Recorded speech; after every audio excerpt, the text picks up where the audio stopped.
Deep in the heart of northeastern Africa, along the banks of the mighty Nile River, an ancient civilization once flourished, an empire that shaped the course of history.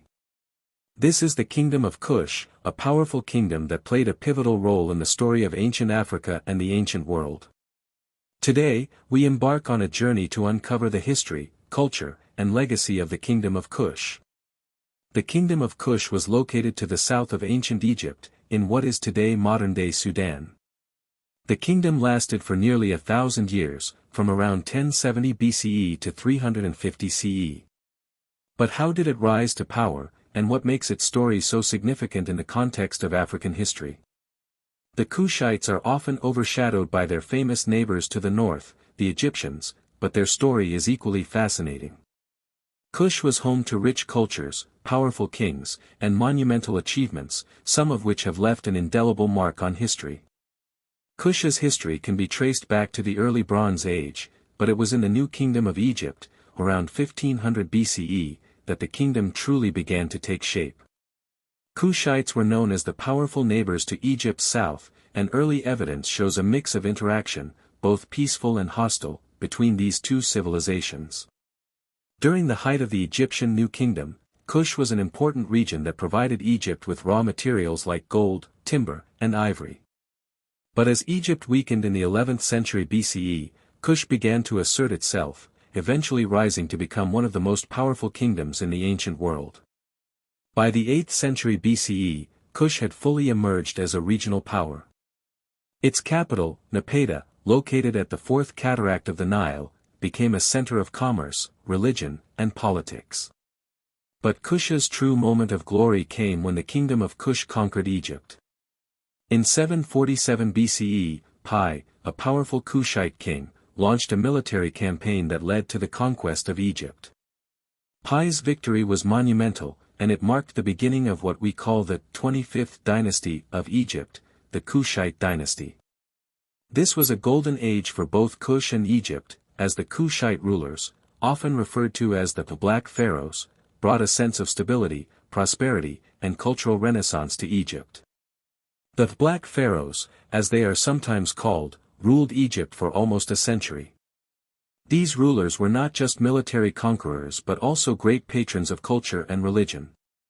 The Kushite kings restored Egypt's old temples and preserved its traditions, while at the same time, they promoted their own Kushite heritage.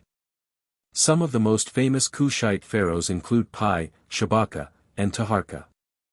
Taharka, in particular, is well known for his building projects and his attempts to hold Egypt together during a time of political turmoil.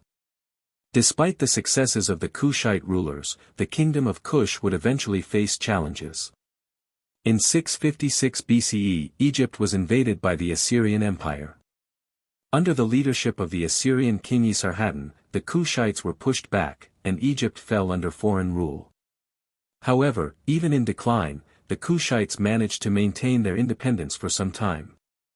By the 6th century BCE, the capital of Kush moved from Napata to Meroë, located further south. With the move of the capital to Meroë, the Kingdom of Kush entered into a new phase of its existence. This period is known as the Meroitic Kingdom, and it lasted from around 300 BCE to 350 CE. During this time, the kingdom flourished as a center of trade, iron production, and culture. Meroë became a bustling metropolis, with a highly developed system of writing, known as the Meroitic script, and the kingdom's blacksmiths became famous for their iron tools and weapons. The Kingdom of Kush had a rich and complex culture. Its people were known for their advanced architecture, stunning jewelry, and vibrant artwork. The Kushites were deeply religious, with their gods often overlapping with those of ancient Egypt. Kushite rulers adopted many Egyptian religious practices, including the worship of gods like Ammonius, but they also had their own unique beliefs. For example, the goddess Apidmak, a lion-headed warrior goddess, was central to Kushite religion. Though the Kingdom of Kush eventually fell, its influence is still felt today. The archaeological remains of its pyramids, temples, and artifacts continue to provide us with a glimpse into this once great civilization. The legacy of the Kingdom of Kush is also evident in the African diaspora, where the stories of the black pharaohs have been embraced and celebrated as symbols of African power, culture, and resilience. The Kingdom of Kush may have been forgotten for centuries, but today, it stands as a testament to the strength and resilience of African civilizations. Its rich history reminds us that Africa has always been at the center of world history, and the legacy of the Kushites lives on in the hearts and minds of people around the world. Thank you for joining us on this journey into the heart of Africa's ancient past. If you enjoyed this video, be sure to like, share, and subscribe for more explorations into the forgotten civilizations that shaped our world. Until next time, keep exploring the mysteries of our past.